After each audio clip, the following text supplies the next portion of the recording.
मैं आपको गंगा का जो सरकारी कार्यक्रम है वो बताई देती हूँ, क्योंकि वो भी डॉक्टर कृष्ण गोपाल जी का ही कार्य है, हमारा मार्गदर्शन करते हैं वो।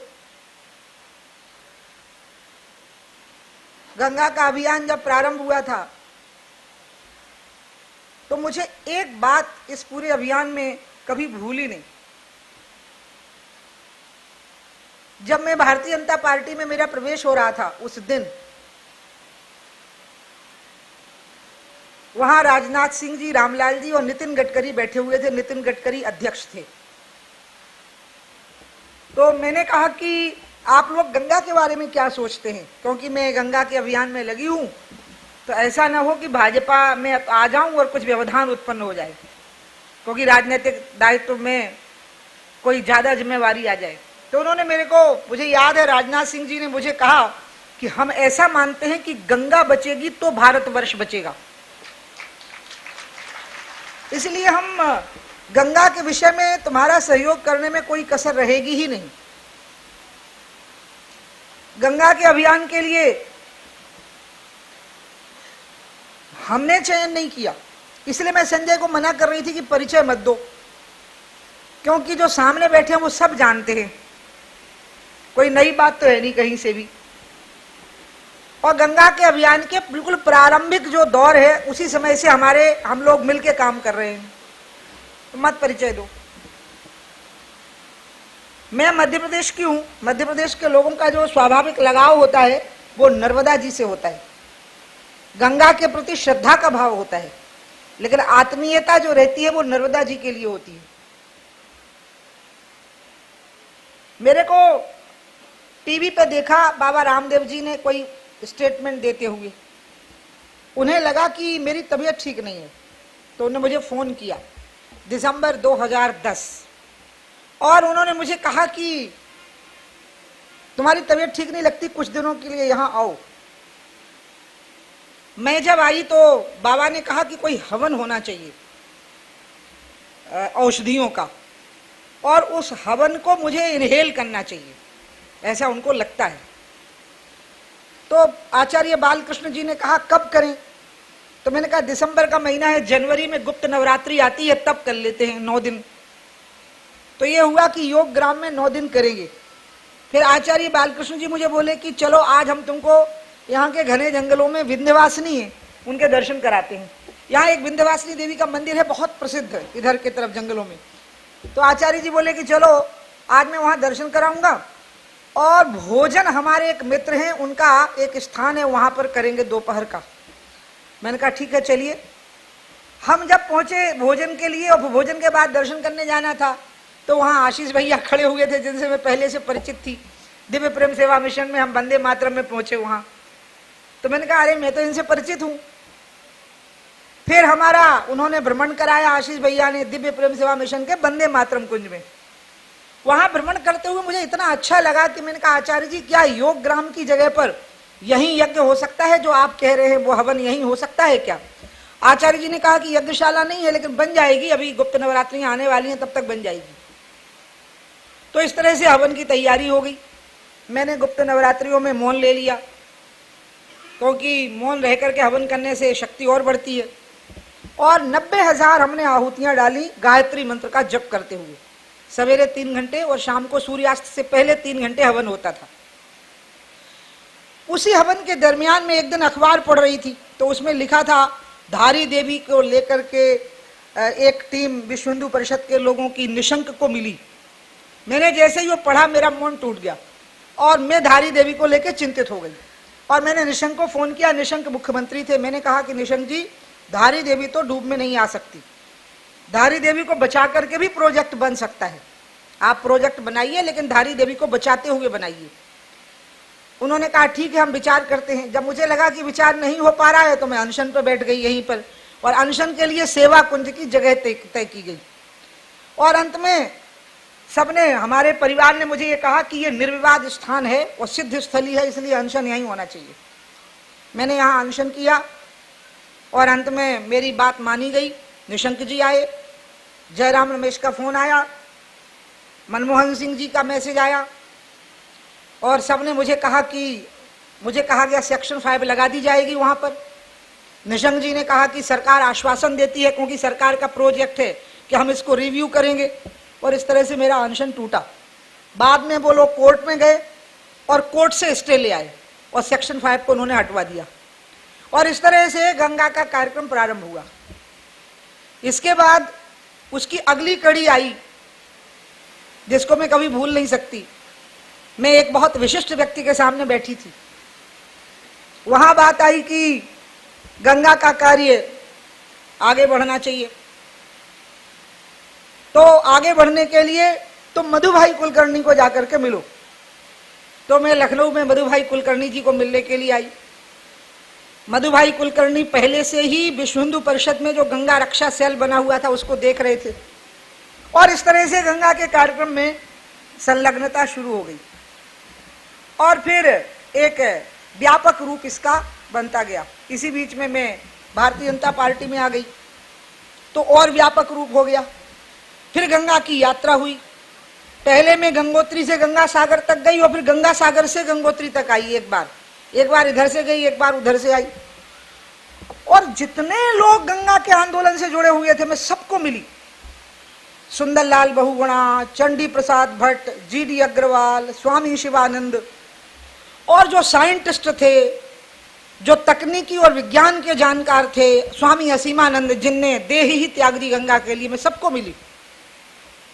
और सबको मिलकर के सबके व्यू क्या है गंगा को लेकर के, क्योंकि मुझे यही आज्ञा दी गई कि इसमें किसी की चिंता नहीं करना, यह राजनीति से ऊपर उठ करके विषय है।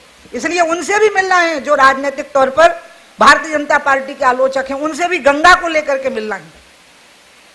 और इसलिए हम सबसे मिले, और फिर अंत में गंगाजल लेकर के केदारनाथ से हमने अभिषेक शुरू किया, और पूरे 12 नहीं बल्कि 15 ज्योतिर्लिंगों का अभिषेक किया, क्योंकि 3 ऐसे हैं जो क्लियर नहीं हो पाता है कौन से है वो कौन से नहीं है, तो ऐसे 15 हो गए 12 की जगह। और श्रावण मास में सबका अभिषेक किया, बाबा का, ज्योतिर्लिंगों का। केदारनाथ से शुरू किया और अंतिम रामेश्वर थे, और उनसे यही प्रार्थना कि इतनी सुंदर व्यवस्था की गई गंगा समग्र के द्वारा उस अभिषेक की, और उसमें ये हमने बाबा को यही कहा कि बाबा तुम्हारी जटाओं से गंगा आगे बढ़ी है, अब ये गंगा सूखनी नहीं चाहिए। फिर हमने टीमें बनाई, और पार्लियामेंट का क्या मत हो सकता है गंगा को लेके, तो अरुण जेटली, सुषमा स्वराज, अडवाणी जी, मीरा कुमार, मनमोहन सिंह जी, सोनिया गांधी, नितिन गडकरी जी, जो भी जिस पार्टी के अध्यक्ष थे, हम सबको मिले गंगा जल लेकर के, सबको भेंट किया। और हमने राज्यसभा और लोकसभा के सांसदों को गंगा भेंट करवाई, ऐसे हाथ में लेकर के सब लोग गंगा जल लेके गए, और तब गंगा को लेके एक जो विश्व बंधुत्व की जो भावना है वो सामने आई। किसी भी पार्टी के सांसद ने ये नहीं कहा कि मैं गंगा जल नहीं लूंगा, बल्कि कई मुस्लिम सांसदों ने कहा कि उमा भारती को कहना कि बाकी विषयों पे हम अलग हो सकते हैं लेकिन इस विषय पर हम एक रहेंगे, उनको जाके बोलना ये बात। सपा, बसपा, टीएमसी, लेफ्ट, उन्होंने अपनी पत्नियों को बुलाया अंदर से, देखो गंगा जल आया है, चप्पल उतार दी, हाथ में गंगा ले ली, कहा देखो गंगा आई है।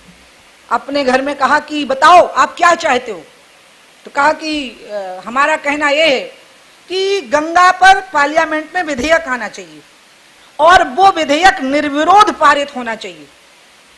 सब सांसदों ने कहा कि जिस दिन भी पार्लियामेंट में गंगा पर रेजोल्यूशन आएगा, यह निर्विरोध पारित किया जाएगा कि गंगा इस देश की अमूल्य धरोहर घोषित की जाए, ये पारित किया जाएगा। तो कॉन्फिडेंस लेवल हम सबका और बढ़ा, और मैं मीरा कुमार को यह संदेश देने के लिए गई कि लोकसभा के, राज्यसभा के तो एक मत हैं ही, लेकिन लोकसभा के भी सभी सांसद एक मत हैं। मीरा कुमार स्पीकर थी। जब मैंने उनके हाथ में गंगा जल दिया तो उन्होंने मुझे गंगा पे कविता सुनाई, कहा कि गंगा पे तो मैंने कविता लिखी है। और फिर अंत में ये बात स्पष्ट हो गई कि गंगा एक ऐसा तत्व है जिस पर सब लोग एक मत किए जा सकते हैं। इसी बीच में भारतीय जनता पार्टी के रेजोल्यूशन, मुझे रेजोल्यूशन लाने के लिए कहा गया भारतीय जनता पार्टी के मुंबई के अधिवेशन में, जो हमारा अखिल भारतीय अधिवेशन था, और मैं तब तक नेशनल एग्जीक्यूटिव की सदस्य हो चुकी थी। तो वहां पर जब मैंने गंगा का प्रस्ताव रखा तो मोदी जी गुजरात के चीफ मिनिस्टर थे और सामने बैठे हुए थे बिल्कुल। तो जब मैंने कहा कि हम संकल्प करें कि हम गंगा की रक्षा में कोई कसर नहीं छोड़ेंगे, तो सबने एक एक हाथ उठाया, लेकिन संयोगवश मोदी जी ने अपने दोनों हाथ उठाए। मैं उस दृश्य को कभी भूलती नहीं। सबके हाथ नीचे हो गए, लेकिन उनके दोनों हाथ बहुत देर तक उठे रहे, मैं ये भी देखती रही। फिर तो ऐसा योग बन गया कि चुनाव हो गया, मोदी, लेकिन हमने गंगा को चुनाव में मुद्दा नहीं बनाया। ये हमारा पॉलिटिकल इशू नहीं है। मोदी जी ने ये जरूर कहा कि मुझे गंगा ने बुलाया है, लेकिन हमने अपने इलेक्शन मैनिफेस्टो में गंगा की अविरलता और निर्मलता की बात कही। राष्ट्रपति के एड्रेस में भी हमने ये बात कही, लेकिन हमने इलेक्शन में मुद्दा बनाया डेवलपमेंट, विकास, और गंगा विकास का एक अहम हिस्सा है। जब चुनाव हो गया, रिजल्ट आए, मैं 25 तारीख को, 26 को मंत्रिमंडल का गठन होना था, 25 को मुझे मोदी जी ने बुलाया और मुझे कहा कि उमा बेन मैं तुमको मंत्री बना रहा हूं। एक दिन पहले ही उन्होंने मुझे कहा। तो मैंने उनको कहा कि भाई मुझको गंगा चाहिए। उन्होंने कहा वो मैं देखूंगा, क्योंकि गंगा प्रधानमंत्री के पास थी, गंगा का कोई मंत्रालय नहीं था। गंगा रिवर बेसिन अथॉरिटी के प्रधानमंत्री स्वयं अध्यक्ष थे। दूसरे दिन जब शपथ हो गई, मेरा दिल धुकुर धुकुर कर रहा था कि देखें क्या सब्जेक्ट है, अब क्या होता क्या है। और मुझे वो घड़ी नहीं भूलती जब मैं अपने राज्यसभा के एक सांसद के घर बैठी हुई थी और प्रेसिडेंशियल हाउस का नोटिफिकेशन आया कि मेरा मंत्रालय है water resource, river development and Ganga rejuvenation. मैं उस दिन से जो शांत हुई, तो आज तक मैं वैसे ही हो गई जैसे समाधि सी लग गई हो, क्योंकि मैं समझ गई कि गंगा ने अपना काम पूरा कर दिया, अब हमारा काम शेष रह गया है। अब तो गंगा की जो आकांक्षाएं हैं और मनोरथ हैं कि वो अविरल, निर्मल और निर्बाध गंगोत्री से गंगा सागर तक चली जाए। तो नोटिफिकेशन हुए, पर्यावरण मंत्रालय से गंगा वाटर रिसोर्स में आई, क्योंकि पर्यावरण मंत्रालय का एक छोटा सा हिस्सा था Ganga, NMCG, national mission for clean Ganga, वो गंगा रिवर बेसिन अथॉरिटी का एक सब्जेक्ट थी, वो हमारे यहाँ आई। फिर गंगा रिवर बेसिन अथॉरिटी हमारे यहाँ आई, मैं उसकी वाइस चेयरपर्सन हुई, प्रधानमंत्री जी उसके चेयरपर्सन हुए। और फिर प्रधानमंत्री ने मुझको सितंबर के महीने में कहा कि उमा, तुम मेरे को बताओ कि तुम्हारा मंत्रालय गंगा के बारे में क्या सोचता है, तुम्हारा व्यू क्या है गंगा के बारे में। 1.25 घंटे का प्रेजेंटेशन हमारे सेक्रेटरी ने किया, मेरी सहमति से प्रेजेंटेशन पहले मुझे दिखाया गया, फिर किया। प्रधानमंत्री जी ने पूरा प्रेजेंटेशन देखा, उसमें 7 विभागों के मंत्री और सचिव भी मौजूद थे जिनका गंगा से सरोकार है। प्रधानमंत्री जी ने मुझे कहा कि मुझे तुमसे एक बात जाननी है कि 29 साल में गंगा का काम क्यों नहीं हो सका, क्योंकि 85 से गंगा एक्शन प्लान 1-2 शुरू हुए हैं और फिर गंगा रिवर बेसिन अथॉरिटी तक मामला आ गया, फिर national mission for clean Ganga हो गया। तो मुझे ये बताओ कि 29 साल में गंगा का काम 0 से ऊपर क्यों नहीं हो पाया और कितना खर्चा हुआ है और सफलता क्यों नहीं मिली है, बिल्कुल ही क्यों दिखाई क्यों नहीं देता, बल्कि गंगा का BOD लेवल बढ़ गया है। तो मैंने कहा इसके लिए आप मुझको समय दीजिए। फिर जनवरी में जब हमने पूरी गंगा की कार्य योजना बना ली, तब मैंने उनको फिर से समय मांगा कि मुझे प्रेजेंटेशन का समय दीजिए। हमने जनवरी में प्रेजेंटेशन किया और मैंने उनको 3 बातें बताई। गंगा में पहली प्रॉब्लम थी कि गंगा सेंटर सेक्टर स्कीम नहीं थी, ये अर्बन डेवलपमेंट की स्कीम के अंतर्गत इसमें काम होता था। तो ये 70-30 के फंडिंग पैटर्न की स्कीम थी, 70% केंद्र का, 30% राज्य का। अगर राज्य ने अपना पैसा जमा नहीं किया, ना DPR के लिए ना प्रोजेक्ट के लिए, या थोड़ा थोड़ा जमा किया, तो परिणाम ये निकला कि टेक्नोलॉजी आउटडेटेड हो गई और जो चीज 3 साल में खड़ी होनी थी वो 15 साल में भी खड़ी नहीं हो पाई, और जब खड़ी हुई तो वो एक ऐसी भैंस की तरह खड़ी हो गई जो बूढ़ी हो गई है, जो किसी काम की नहीं है। ऐसा स्ट्रक्चर एक खड़ा हो गया जो दूध नहीं दे सकता, और उसको कौन चलाए किसी की जिम्मेवारी नहीं। दूसरा, मैंने कहा कि कोई मॉनिटर नहीं किया इसको कि चल भी रहा है प्लान की नहीं चल रहा है, और अगर नहीं चल रहा है तो खामियां कहाँ हैं। और तीसरा, मैंने उनको कहा कि केंद्र और राज्य का एक समन्वय नहीं था, पैसे पहुंच गए कि नहीं पहुंचे कि क्या हुआ। तब प्रधानमंत्री जी ने उसी दिन अपनी त्वरित बुद्धि का जो वरदान उनको प्राप्त है, उस शक्ति का उपयोग करते हुए उन्होंने घोषणा की कि अब ये केंद्र और राज्य की स्कीम नहीं होगी, ये 20,000 करोड़ हम देंगे इसको और हमें राज्य के अंश की इसमें बिल्कुल जरूरत नहीं होगी। दूसरा, उन्होंने कहा कि मॉनिटरिंग के लिए एक कैबिनेट सेक्रेटरी की, एक चीफ सेक्रेटरी की और एक डिस्ट्रिक्ट कलेक्टर की अध्यक्षता में टीम रहेगी ताकि मॉनिटरिंग हो। और तीसरा, उन्होंने कहा कि एक गंगा की प्लानिंग में हम निर्मलता पे फोकस करें और अविरलता को भी हम दूरगामी लक्ष्य के तौर पर रखें। और इस तरह से फिर मुझे कहा कि अब आप कैबिनेट नोट लाइए। तब मैंने 20,000 करोड़ का कैबिनेट नोट प्रस्तुत किया, जिसमें हमने गंगा के जितने भी आयाम समझ में आ सकते हैं हमारी सामान्य बुद्धि में, वो हमने सब उसमें डाले। और 13 मई 2015 को गंगा में को 20,000 करोड़ को हम कैसे खर्च करेंगे उस कार्य योजना पर कैबिनेट की मंजूरी हुई। अब 13 मई 2015 के बाद, अब हमें कैबिनेट की मंजूरी के बाद अब हमें गंगा की कार्य योजना को धरती पर लाना था। वही वो समय आया है जब लोगों को लगता है कि कोई गतिरोध आ गया। वो गतिरोध नहीं है। मैं खुद यहां घोषणा कर गई थी हरिद्वार में कि जगजीतपुरा का एसटीपी लगेगा, मुनि की रेती का एसटीपी लगेगा। जगजीतपुरा को मैं 64 करोड़ की घोषणा कर गई थी। उसके बाद कैबिनेट की मंजूरी भी हो गई, इसकी ईएससी भी हो गई थी, यानी इसकी हर तरह की मंजूरी हो गई थी। लेकिन फिर मैंने दुनिया भर के जितने इकोनॉमिक मोड हैं, जब उनका अध्ययन करना शुरू किया तो मुझे डर लगा कि ऐसा ना हो कि 29 साल की कहानी को ही हम दोबारा रिपीट कर दें। और इसलिए फिर यह तय हुआ कि जो प्रधानमंत्री सड़क योजना बनी थी जिस मोड में, जिसमें 5 साल तक तो ठेकेदार की ही जिम्मेवारी थी कि सड़क की मरम्मत करना है, और अब तो नए प्रकार के मोड आ गए हैं फाइनेंस के, तो जो लेटेस्ट है वो हाइब्रिड इन्वेंटरी मोड है, जिसके दुनिया में कई सक्सेसफुल प्रोजेक्ट चले हैं। तो अंत में तय हुआ कि हमको इसके मोड पे जाना है। इसलिए जब हम इसके मोड पे जाएंगे तो जो इसको बनाएगा उसको 30 साल तक चलाने की गारंटी उसी की रहेगी, और अगर उसने 30 साल के पहले उसको छोड़ा तो उसके सारे एसेट्स जिसके आधार पर उसको बैंक का कर्जा मिला होगा वो जब्त हो जाएंगे। इसलिए जो आए इसमें सोच के आए, और हम समझ गए थे कि इसमें ग्लोबल प्लेयर आएंगे। अब छोटे मोटे लोग जो छोड़ के भाग सकते हैं वो नहीं आएंगे। और मॉनिटरिंग की भी एक पूरी की पूरी टीम बन गई। इसके साथ ही साथ में देहरादून आई, एफआरआई के लोगों को मैंने कहा, फॉरेस्ट रिसर्च इंस्टीट्यूट के लोगों को, कि गंगोत्री से गंगा सागर तक गंगा और उसकी ट्रिब्यूटरीज के किनारे कौन से पेड़ होने चाहिए जो अनादिकाल से रहे हैं, जो खत्म हो गए हैं पेड़, उसकी एक डीपीआर हमें चाहिए। उन्होंने डीपीआर बना दी है, सबमिट कर दी है। उसका 2000 करोड़ का उन्होंने खर्च बताया है। उसका हम थर्ड पार्टी अप्रेजल करवा रहे हैं।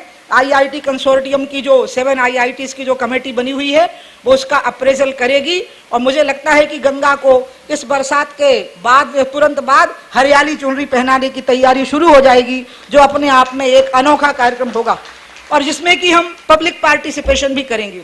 इसी प्रकार से हमने नीरी, जो एक साइंस का, रिसर्च का, वाटर का बहुत बड़ा इंस्टीट्यूट है भारत सरकार का, उनसे हमने कहा कि गोमुख से जो गंगा जल आया और गंगा सागर तक गंगा गई, तो वो गंगा जल जिस प्रॉपर्टी को लेके चला वो प्रॉपर्टी कहां खत्म हो गई, कब खत्म हो गई, कब बढ़ गई, इसका अध्ययन करके हमको दीजिए आप, ताकि हम समझ सकें कि किन किन जहां जहां पे वो खत्म हो गई वहां कौन कौन सी चीजें आ गई थी, इसका भी अध्ययन कर दीजिए।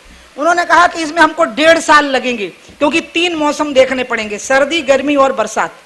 तो अब अध्ययन चल रहा है और इस बरसात के बाद वो रिपोर्ट हमको सबमिट हो जाएगी, जिसमें गोमुख का पानी, टेहरी डैम से पहले का पानी, टेहरी डैम के बाद का पानी, हरिद्वार का पानी, कानपुर से पहले का पानी, कानपुर के बाद का पानी, प्रयाग से बनारस से पहले का पानी, उसके बाद का पानी, पटना से पहले का पानी, कलकत्ता से पहले का पानी, और ठीक गंगा सागर के नजदीक जब वो पहुंचती है तब का पानी, उसकी क्वालिटीज में क्या क्या चेंजेस आते गए, ताकि उसके आधार पर हम ये तय कर सके कि गंगा अपने गंगत्व के साथ सागर से मिलने जा भी पा रही है या नहीं जा पा रही है, और साथ में वो हमें इसके निदान भी बताएंगे। तो वो प्रोजेक्ट हमको मिल जाएगा। एफआरआई का प्रोजेक्ट थर्ड पार्टी अप्रेजल के बाद में तैयार हो जाएगा। तीसरा हुआ कि ये कैसे पता लगे कि गंगा अच्छी हो गई, इसका सबूत क्या है। मैं इसका सबूत बहुत सोचती रही। आप किसी भी मिनरल वाटर को किसी भी लैब में टेस्ट कराइए, वो आपको कोई ना कोई गलती बता देंगे उस पानी में। तो मैंने अपने डिपार्टमेंट के अधिकारियों को कहा कि गंगा की निर्मलता का एक ही प्रमाण होगा कि जहां डॉल्फिन थी वहां डॉल्फिन होना, जहां कछुआ था वहां कछुआ होना, जहां गोल्ड फिश थी वहां गोल्ड फिश होना, जहां महाशिर थी वहां महाशिर होना, जहां रोहू थी वहां रोहू होना, जहां हिल्सा थी वहां हिल्सा होना। क्योंकि गंगा में रहने वाला जो जंतु हजारों साल से इसमें था, अगर वो बिल्कुल बिना भय के इसमें अभी भी मौजूद है तो गंगा ठीक हो गई है, यही इसका सबूत होगा। इससे बड़ा और कोई सबूत नहीं हो सकता। और अभी ये सारे जंतु नष्ट हो गए हैं। क्योंकि मैंने देखा है कि लोग गंगा में जाते हैं तर्पण करने के लिए अपने पूर्वजों का, और जब श्राद्ध पक्ष में तर्पण करते हैं तो हाथ में मिनरल वाटर की बोतल लिए होते हैं, खुद मिनरल वाटर का पानी पीते हैं और अपने पूर्वजों को गंगा का जल चढ़ाते हैं, उनको पिलाते हैं, उनके मुंह में डालते हैं। खुद अपने मुंह में डालने की हिम्मत नहीं कर सकते। पंडित जी जब उनसे आचमन करवाते हैं तो ऐसे लगा के ऐसे लगाते हैं, अंदर नहीं डालते, क्योंकि पता है कि जल खराब हो गया है। मुझे बताइए, धर्म के नाम पर इससे बड़ा पाखंड क्या हो सकता है कि जिस पानी को आप नहीं पी सकते वो आप अपने पूर्वजों को पिला रहे हैं। इसलिए गंगा का पानी पीने के योग्य हो गया। आप हमारे जैसे लोगों से मत पूछिएगा, क्योंकि मैं आज भी कानपुर की गंगा का पानी पीती हूँ, मैं आज भी प्रयाग की गंगा का पानी पीती हूँ, क्योंकि मुझे मालूम है कि माँ के स्तन में अगर चोट लग जाएगी तो रक्त निकलेगा, लेकिन जब माँ प्यार से बच्चे को पिलाती है तो रक्त नहीं दूध निकलता है। इसलिए जब मैं माँ का जल आस्था के साथ पीऊंगी तो मुझे अमृत ही प्राप्त होगा, उसमें विष नहीं हो सकता है। आस्था एक अलग विषय होता है, उसका कोई तर्क नहीं होता। लेकिन जब साइंस और टेक्नोलॉजी की बात आएगी तो जो जल जंतु जहां है उसका वहां होना ही इसका सबूत है। आदरणीय डॉक्टर साहब की प्रेरणा से हमने एक और प्रोजेक्ट तैयार किया है, गंगा के स्वास्थ्य पर पड़ने वाले प्रभाव। हेल्थ मिनिस्ट्री के साथ में हमारा प्रोजेक्ट बन रहा है, गंगा जल स्वास्थ्य के ऊपर कितना प्रभाव डालता है। गंगा जल से दवाइयां बनती थी, जो औरंगजेब पानी पीता था, जो अकबर पानी पीता था, और जो रेवती रमन सिंह पानी पीते थे सपा के, वो यहीं से पानी मंगवाते थे गंगा जी का। वो आस्था के कारण कम और गंगा के जल की विशिष्टता के कारण पीते थे, क्योंकि उनको मालूम था कि गंगा जल में ऐसी शक्ति है कि ये दुनिया भर का कुछ भी खा लेंगे और पी लेंगे तब भी ये बीमार नहीं पड़ेंगे अगर ये गंगा का पानी पिएंगे। जो आदरणीय डॉक्टर साहब बता रहे थे गंगा की शक्ति के बारे में, जो गंगा जल की विशेषता है, और जो बता रहे थे वाकई सही है। बल्कि अकबर तो इस हद तक गया कि वो अगर मान लो गंगा जल थोड़ा रह गया तो वो दूसरे जल में गंगा जल डलवाता था और उसको पीता था, क्योंकि उसको पता था गंगा जल में ये भी ताकत है। तो वो ताकत का अंदाज हमें कैसे होगा, वो इसी तरीके से होगा। इसी प्रकार से गंगा के किनारे औषधीय वनस्पतियां थीं, उसके लिए आयुष विभाग के साथ हमारा एमओयू साइन हुआ है कि कहां कहां गंगा के किनारे मेडिसिनल प्लांट थे। जैसे हेल्थ मिनिस्ट्री के साथ में हुआ है, प्रोजेक्ट तैयार हो रहा है कि कहां कहां गंगा के किनारे प्लांट्स थे जिनसे कि दवाइयों का निर्माण होता था, और उन प्लांट्स को फिर से हम उनका रोपण करेंगे आयुष के साथ मिलकर के और नेहरू युवा केंद्र संगठनों के साथ मिलकर के हम फिर से उनका प्लांटेशन शुरू करेंगे।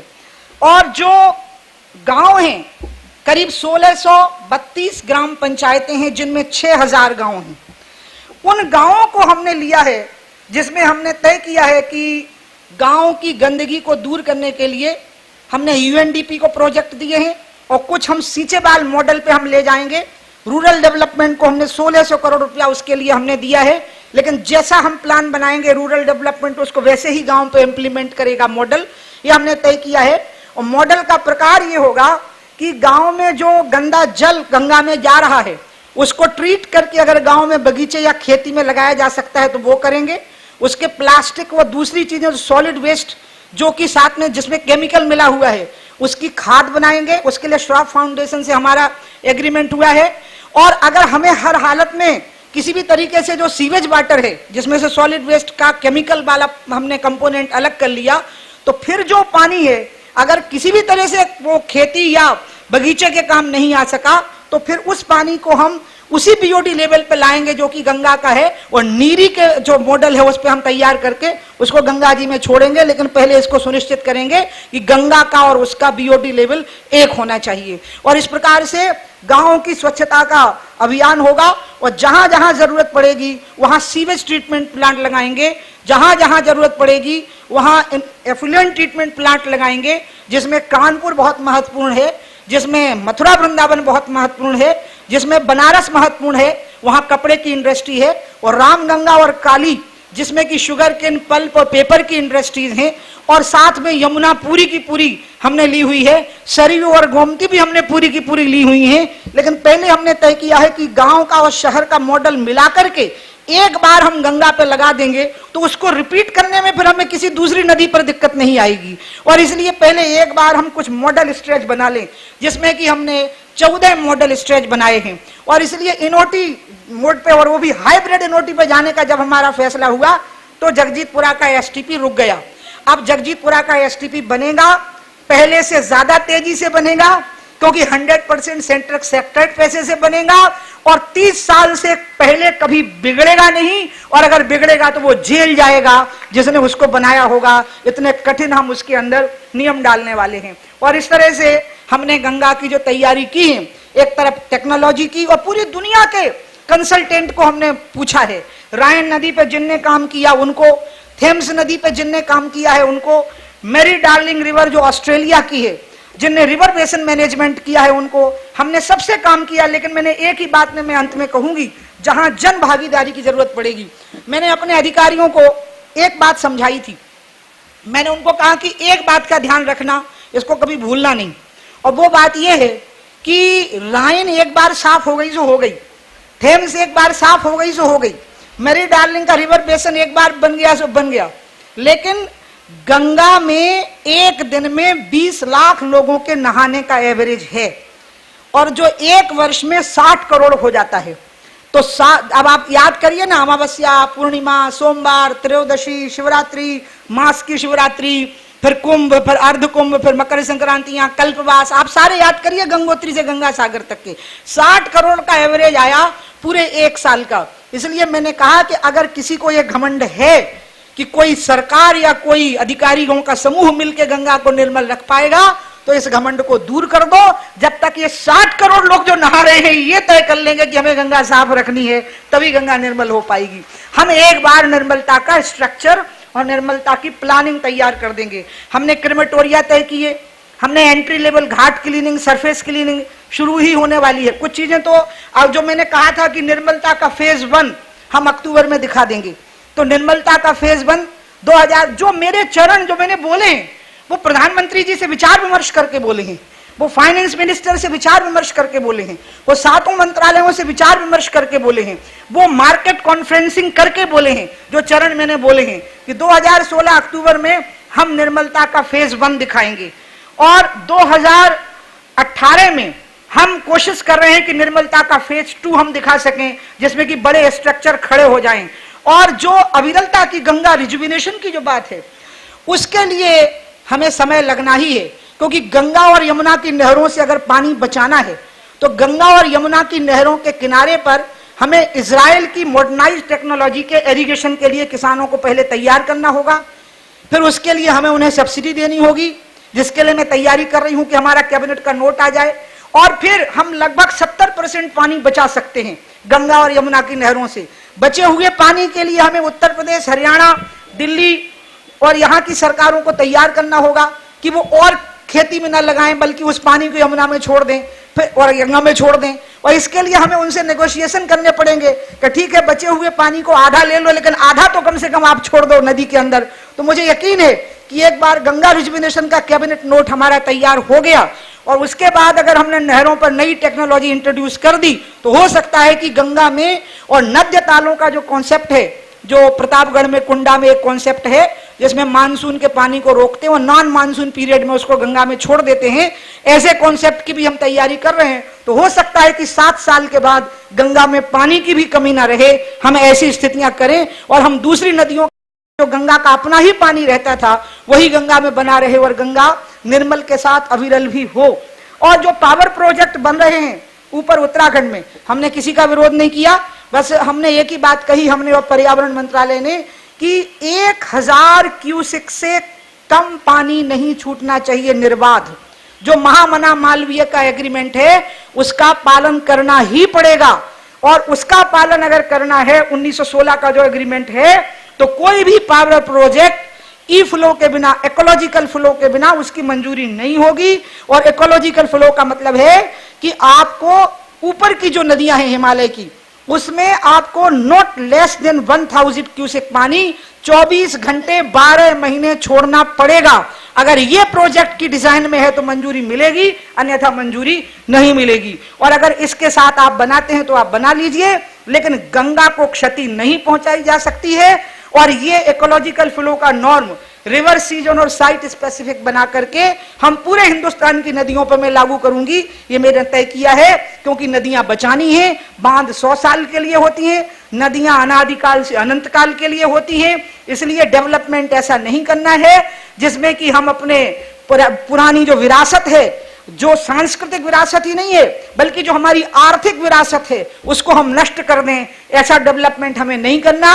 कम से कम वाटर रिसोर्स के अंदर तो हम इसी प्रकार के डेवलपमेंट को और कॉन्सेप्ट को खड़ा करेंगे। तो आपके मन में जो व्यग्रता रहती है गंगा समग्र से जुड़े हुए लोगों की कि गंगा कब निर्मल दिखेगी, तो फेज 1 2016 अक्टूबर में दिखेगा, फेज 2 2018 में दिखेगा, और एकदम पानी से भरपूर वो जो एक कौन सा गाना है, वो गीत, दूर हिमालय से तू आई गीत सुहाने गाती।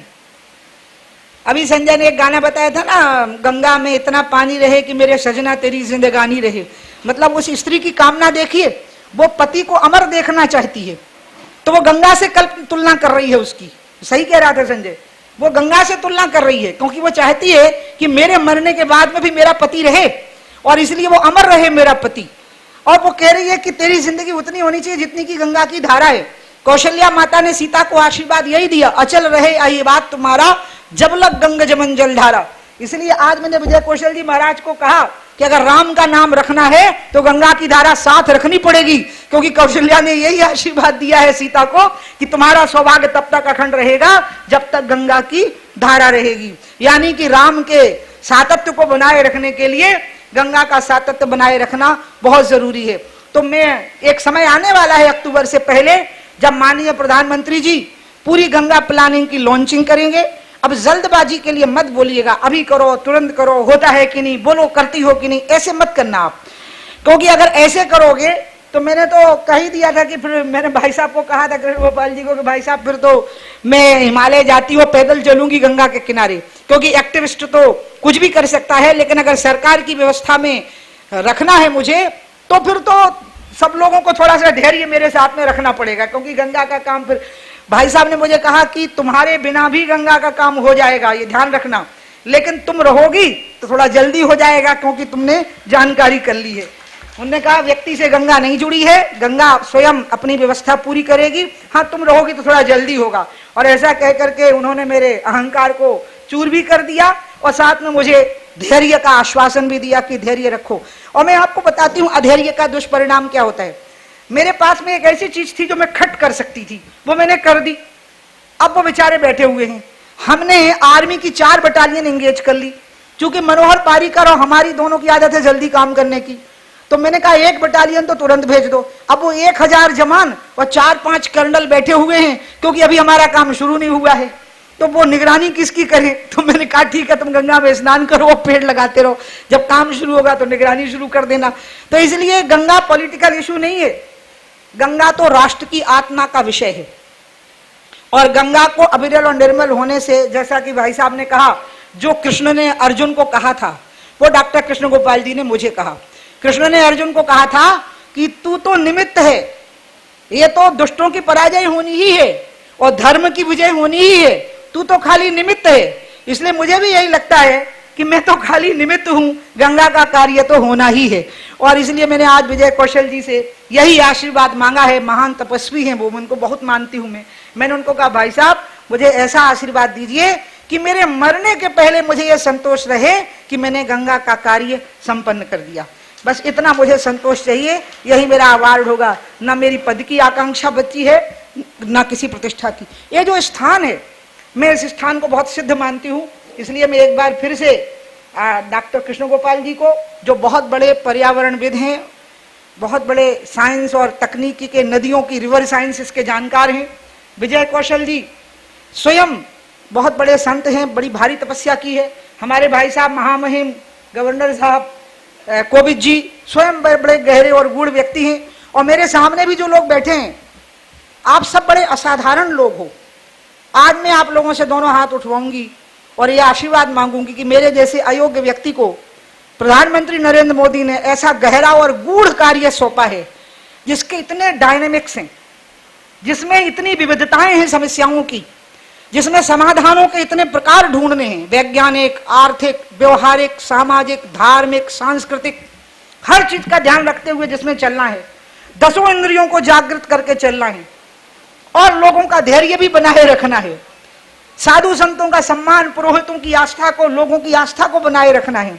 ऐसे हो नहीं सकता, ये जगह से हो सकता है। जिस जगह पर मैं बोल रही हूं, यहां सामने चंडी है, इधर मनसा देवी है, मेरे इधर काली है, इधर नीलेश्वर है, दाएं तरफ गंगा बह रही है। और शनि का प्रधान, कलयुग का प्रधान देवता शनि है। शनि का वास कुष्ठ रोगियों में होता है और कुष्ठ रोगी ही यहाँ पर उनकी सेवा हो रही है। यानी ये शनि का असली पीठ यही है, जीवंत पीठ है ये, क्योंकि कुष्ठ रोगियों की सेवा यहाँ पर हो रही है। क्योंकि शनि का कहना है कि जिसका कोई नहीं है उसका मैं होता हूँ। कुष्ठ रोगी त्याज्य होते हैं, इसलिए शनि ने उसी में जाकर के निवास किया। और कलयुग का प्रधान देवता भी शनि है।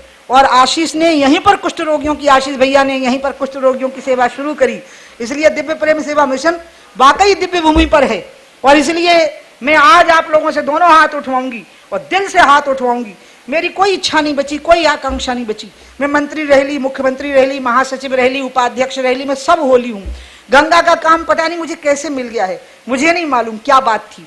क्योंकि ये काम तो मुझे लगता है कि कितने कितने जन्मों के पुण्य से ही ये काम मिल सकता है, अन्यथा ये काम मिल नहीं सकता है। इसलिए अब ये काम संपन्न हो जाए। और जैसा डॉक्टर कृष्ण गोपाल जी कह रहे थे कि हमारी तो हड्डियां भी, उनके लिए भी गंगा अपना हृदय खोल देती है। मेरी यही इच्छा है, गंगा मेरा जीवन लेकर के ही आए, लेकिन आए निर्मल होकर के दौड़े। जैसे मेरे शरीर में रक्त दौड़ रहा है वैसे ही दौड़े। और इसलिए आज तो आप लोग दोनों हाथ उठाइए और आशीर्वाद दीजिए कि गंगा की कार्य योजना अक्टूबर से प्रारंभ हो और गंगा अविरल, निर्मल, चपल भागती हुई गंगा सागर तक जाए। बोलिए गंगा मैया की, भारत माता की, दुर्गा मैया की। इन्हीं शब्दों के साथ मैं आप सबको बहुत बहुत प्रणाम करती हूँ। और मुझे आशीष गौतम ने आज कहा था, दीदी आज गंगा की पूरी कार्य योजना समझा देना।